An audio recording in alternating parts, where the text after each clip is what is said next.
तो कहानी की शुरुआत एक प्लेन को दिखाने से होती है, जिसमें कातिया नाम की एक बच्ची अपनी मोम के साथ रशिया जा रही थी। सफर के दौरान ही कातिया की आंख लग गई, मगर जब उसकी आंखें खुली तो उसे पता चला कि प्लेन में कोई गड़बड़ी हो गई है। आसपास जब वो देखती है तो उसे अपनी मोम कहीं भी दिखाई नहीं दे रही थी। अब तभी प्लेन में ये ऐलान किया गया कि थोड़ी ही देर में प्लेन की इमरजेंसी लैंडिंग होने वाली है। इस वजह से कातिया काफी घबरा गई और अपनी मोम को ढूंढने के लिए वो पीछे मुड़कर देखती है। तब उसे पिछली सीट पर एक बूढ़ी औरत दिखाई देती है। वो कोई मंत्र पढ़ रही थी, जहाँ अचानक बूढ़ी औरत की आंखें सफेद हो जाती हैं, जो देखकर कातिया इतना डर गई कि वो बेहोश हो जाती है। इसी बीच प्लेन के इंजन में अचानक से आग लग जाती है, जिससे प्लेन तबाह होकर नीचे गिर जाता है और इस हादसे में सारे लोगों की जान चली जाती है, सिवाय कातिया की, क्योंकि वो बच गई थी। इसलिए खबरों में हर जगह सिर्फ कातिया को ही दिखाया जा रहा था। जिसके बाद कहानी में हमें 20 साल की बात का वक्त दिखाया जाता है, जहाँ कातिया की शादी हो गई है और अब उसकी एक बेटी भी है। पर न्यूज रिपोर्टर आज भी कातिया का इंटरव्यू लेने के लिए उसे परेशान करते रहते हैं। अब कातिया अपनी बेटी के साथ थी कि तभी यहाँ पर एक न्यूज रिपोर्टर आकर कातिया से 20 साल पहले होने वाले प्लेन के उस हादसे की बात करने लगता है, जिस पर कातिया जवाब देती है कि अब मैं उस हादसे को भूल चुकी हूँ। जिसके बाद कातिया और उसकी बेटी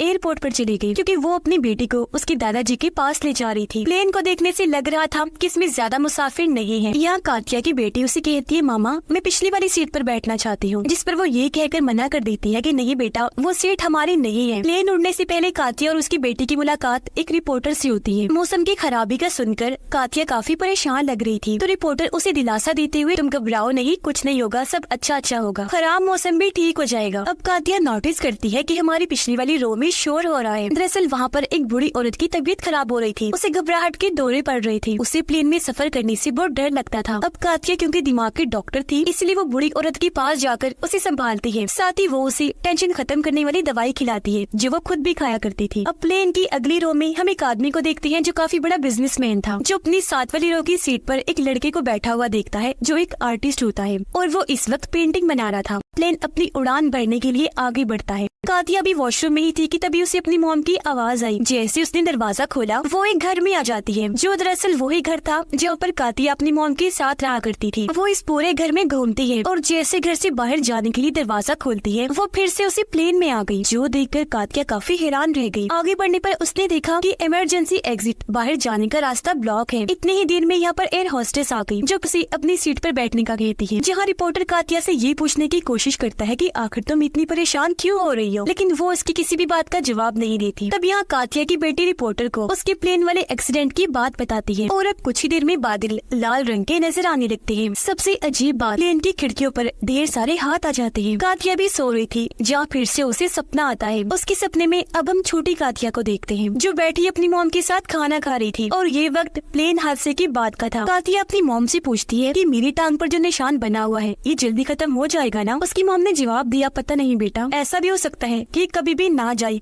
हमेशा तुम्हारी टांग पर बना रहे। तभी कातिया सामने बड़े शीशे को देखती है, जिसमें उसकी मॉम का अक्स काफी बदसूरत डरावना लग रहा था। इसलिए कातिया अपनी मॉम से पूछती है कि क्या प्लेन वाले हादसे में आप मर गई थी? ये सुनकर उसकी मॉम को काफी बुरा लगा, इसलिए वो कातिया के पास आकर कहती है कि तुम मुझसे इस तरह की फजूल सवाल करना बंद कर दो, क्योंकि प्लेन वाले हादसे को 3 महीने हो गए हैं। और अब जब उसकी मॉम बर्तन धो रही थी, तो कातिया को अजीब सी डरावनी आवाजें आने लगती है। उसने जैसे अपनी मॉम की तरफ देखा, उनका सर अजीब तरह से हिलने लगता है। फिर बुरी तरह उसकी मॉम गर्दन मोड़कर कातिया को घूरने लगती है। इस भयानक सपने के साथ कातिया की आंख खुल गई, जहाँ प्रेजेंट पे वो काफी डर गई होती है। अब अचानक ये प्लेन में छोटा सा झटका लगता है, लेकिन इससे सारे ही मुसाफिर काफी घबरा जाते हैं। अब बूढ़ी औरत के हस्बैंड की तबीयत अचानक इतनी खराब हो गई कि वो बेहोश हो जाता है। इसलिए एयर होस्टेस के साथ साथ सारे मुसाफिर भी उसकी मदद करने के लिए जाते हैं, जहाँ कातिया उस आदमी को CPR देने के लिए जमीन पर लेटा देती है, जिससे अचानक आदमी होश में तो आ गया, लेकिन उसकी आंखें भी सफेद थी और वो जोर जोर से हिलने लगा। अचानक ही उठकर कातिया को पकड़ लेता है, उसके कानों में अजीब तरह के मंत्र बोलने लगता है। ऐसा करने के बाद वो एक बार फिर गिर पड़ा, लेकिन यहाँ पर कातिया काफी घबरा गई थी,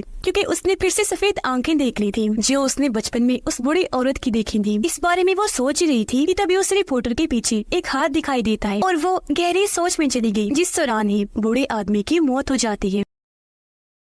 मौसम खराब होने की वजह से अब प्लेन भी कंट्रोल से बाहर हो रहा था, इसलिए एयर होस्टेस सबको अपनी अपनी सीट्स पर बैठने का कहकर उन्हें ऑक्सीजन मास्क लगाने का कहती है। जैसे मुसाफिरों के पास जाने लगी, एक जोरदार झटका लगता है जिससे एयर होस्टेस छत से टकराकर नीचे गिर जाती है और वहीं पर बेहोश हो गई। तब यहाँ पर कातिया ऑक्सीजन न होने की वजह से धीरे धीरे करके बेहोश हो जाती है, जहाँ ख्याल में उसे फिर से वही बूढ़ी औरत नजर आने लगती है। अब कुछ ही देर में कातिया को होश आ गई थी, जहाँ प्लेन भी अब कंट्रोल में आ चुका था, इसलिए कातिया जल्दी से उठकर अपनी बेटी के पास जाती है। बच्ची काफी रो रही थी, इसलिए कातिया उसे संभालने लगती है। तभी कातिया के पास रिपोर्टर आया, पूछता है कि आखिर तुम्हें अचानक क्या हो गया था, जिस पर कातिया उसे उस बूढ़ी औरत के बारे में बताते हुए कहती है कि मेरे साथ बचपन में प्लेन वाला जब वो हादसा हुआ था, तब उसी प्लेन में कुछ देर पहले मैंने एक बूढ़ी औरत को देखा था जिसकी आंखें सफेद थी, जो मंतर पढ़ रही थी, और बिल्कुल वही मंतर उस बूढ़ी औरत के हस्बैंड ने मेरे कान में बोला था। आगे कातिया उसे बताती है कि मेरा मानना है वो बूढ़ी औरत मुझसे नाराज है, क्योंकि प्लेन के उस हादसे में मेरे अलावा सब मारे गए थे, इसीलिए अब उस बूढ़ी औरत की आत्मा मुझे मारना चाहती है। ये सारी बात सुनकर रिपोर्टर कहता है कि देखो, ऐसा कुछ भी सोचकर परेशान नहीं होना चाहिए, और हाँ, तुम ऐसा करो, अपनी दवाई लेना भी बंद कर दो, क्योंकि मुझे लगता है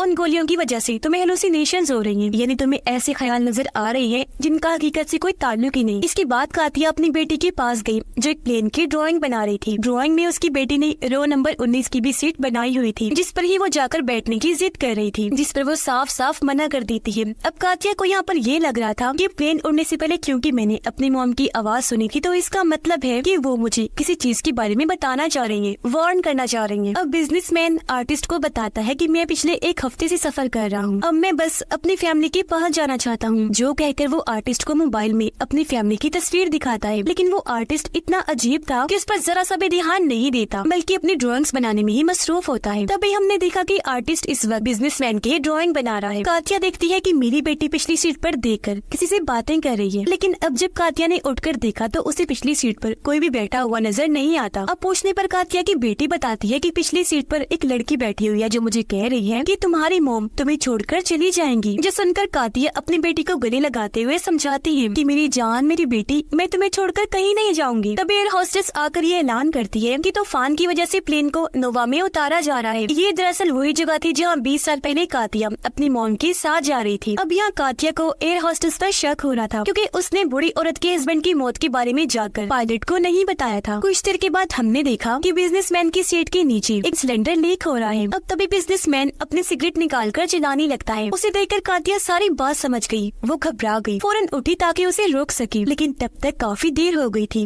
क्योंकि बिजनेसमैन ने लाइटर जला लिया था। ऐसा होते ही गैस आग पकड़ लेती है, जिससे बिजनेसमैन पूरा जलने लगता है। कातिया को आग में डरावना सा चेहरा नजर आता है, जो उसे घूर रहा था, चिल्ला रहा था उस पर। अब तभी यहाँ पर एयर होस्टेस आकर जल्दी से आग बुझा देती है, जिससे बिजनेसमैन की जान तो बच जाती है, लेकिन वो पूरा ही जलकर झुलस जाता है। इसी बीच कातिया को एक साया दिखाई देता है, जो उसकी बेटी के पास ही जा रहा था। ये देखकर वो जल्दी से अपनी बेटी के पास जाने लगी, लेकिन सामने वो खुद को ही बैठा हुआ पाती है, जिसके साथ ही वो ख्याल में चली गई, जो वक्त उसका इस प्लेन में बैठने से एक दिन पहले का था, जहाँ कातिया अपनी बेटी के साथ थी। यहाँ पर हमने देखा कि कातिया की टांग पर आज भी वो निशान बना हुआ है, जो प्लेन के हादसे में चोट लगने की वजह से बन गया था, जिसके साथ ही वो अपने ख्याल से बाहर आ गई। जहाँ पर कातिया लगातार एक ही जगह को देख रही थी, तभी उसकी बेटी भाग कर आई, पूछती है, मामा आप ऐसा क्यों कर रही हैं? मुसलसल आप एक ही जगह पर क्यों देख रही हैं? उस जगह को देखने में तुम इतनी मगन थी कि तुमने मुझे देखा भी नहीं कि मैं कहाँ हूँ। ये सुनकर कातिया कहती है, सॉरी मेरी बेटी, और उसे गले से लगा लेती है।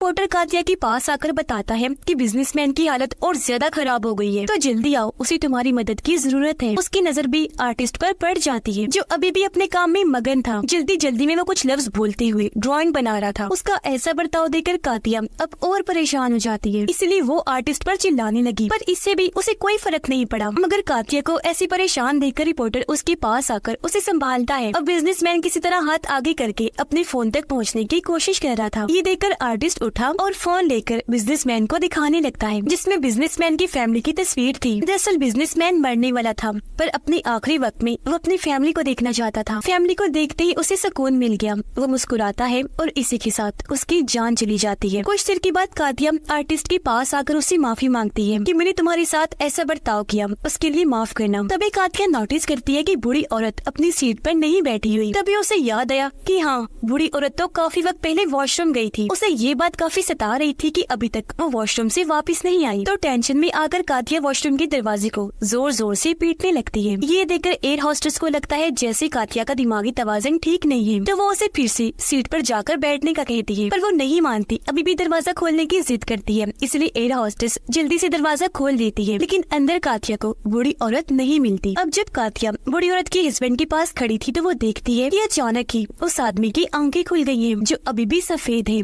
और वो अचानक कातिया पर हमला कर देता है। अपने बचाव में जैसे कातिया थोड़ा सा पीछे हटी, वो पिछली सीट पर गिर जाती है। तो वहाँ ढेर सारे काले हाथ आकर कातिया को पकड़ने की कोशिश करने लगते हैं, जिससे वो काफी डर गई, चिल्लाने लगती है। मगर इस बीच उसने नोटिस कर लिया था कि मैं रो नंबर 19 पर हूँ। दरअसल बचपन में जब प्लेन का हादसा हुआ था तो उस वक्त भी कातिया की सीट रो 19 की ही थी, और अब कुछ ही देर के बाद कातिया को जब होश आई तो वो उस सीट से उठ जाती है। देखती है कि बूढ़ी औरत के हस्बैंड की लाश अभी भी सामने पड़ी हुई है, वो जैसी थी वैसे ही है। और अब जब वो आगे बढ़ी तो फिर से किसी की परछाई को देखती है, जिससे वो काफी डर गई। जल्दी से अपनी बेटी के पास आई, कहती है कि हमें अभी के अभी प्लेन को छोड़ना होगा। ये देखकर रिपोर्टर उसे रोकने की कोशिश करने लगा, पर अचानक उसकी भी आंख से खून आने लगता है, जिसके साथ ही वो बेहोश हो गया। तभी अचानक एक एयर होस्टेस की मुंह से भी पानी निकलने लगता है। बुरी तरह वो तड़पने लगी। इस एयर होस्टेस की आंखें भी सफेद हो गई थी, जमीन पर गिर गई, वहीं उसकी मौत हो जाती है। कातिया को यहाँ पर अजीब लगा, इसलिए वो जल्दी से भागकर आर्टिस्ट के पास आई। उसकी ड्राइंग्स वाली बुक छीनकर उसे देखने लगती है, जहाँ उसे एहसास हो गया कि आर्टिस्ट ने जिसकी भी ड्राइंग्स बनाई थी उन सब की मौत हो गई है, जिस हिसाब से अगली बारी कातिया की ही थी। अब इससे पहले कातिया आर्टिस्ट से कुछ पूछ पाती, उसकी बॉडी जलकर अचानक ही राख बनकर उड़ जाती है। वो इतना डर गई कि जल्दी से अपनी बेटी का हाथ पकड़ लेती है, पायलट वाले केबिन में जाने लगती है। जिस दौरान हालांकि एयर होस्टेस और रिपोर्टर उसे ऐसा करने से मना भी कर रहे थे, मगर वो नहीं रुकती। अब अचानक ही एक अनजान शक्ति एयर होस्टेस को उड़ाकर अपने साथ ले जाती है। देखते ही देखते रिपोर्टर के सर से भी खून आने लगता है, जो इतना ज्यादा होता गया कि वो वहीं पर गिर पड़ा। मौके पर ही उसकी मौत हो जाती है। जाहिर है कि देखकर कातिया और घबरा गई, और अब वो पायलट वाले केबिन का दरवाजा ही तोड़ देती है। लेकिन ऐसा करने के बाद भी उसे पायलट का केबिन नहीं बल्कि प्लेन का एक और केबिन मिलता है, जहाँ पर सारे रोज खाली थी, और ये बिल्कुल वैसा ही केबिन था जैसा बचपन वाले प्लेन का था। अब फिर कातिया आगे बढ़ती है, पायलट का केबिन खोल देती है, लेकिन उसे फिर से सीट्स वाला प्लेन वाला केबिन मिलता है। बार बार ऐसा करने पर वो मुसाफिरों वाले केबिन में ही आ रही थी, जिससे कातिया को एहसास हुआ जैसे मैं एक लूप में फंस गई हूँ। ये चीज खत्म ही नहीं हो रही, बार बार होती जा रही है। लेकिन अब अचानक कातिया देखती है कि मेरी बेटी रो नंबर 19 पर बैठी हुई है, जो अपनी मॉम को अपने पास बुला रही थी। अब तभी कातिया अपनी बेटी के काफी करीब एक साई को देखती है, तो अपनी बेटी को बचाने के लिए वो जल्दी से उस तरफ भागती है, जहाँ उसने देखा कि ये साया और किसी का नहीं बल्कि उसी बूढ़ी औरत का है, यानी जिसे उसने बचपन में प्लेन तबाह होने से पहले देखा था। बूढ़ी औरत यहाँ कातिया को बताती है कि उस वक्त जब प्लेन तबाह होने वाला था तब मैंने तुम्हें सुला दिया था, क्योंकि तब मैं नहीं चाहती थी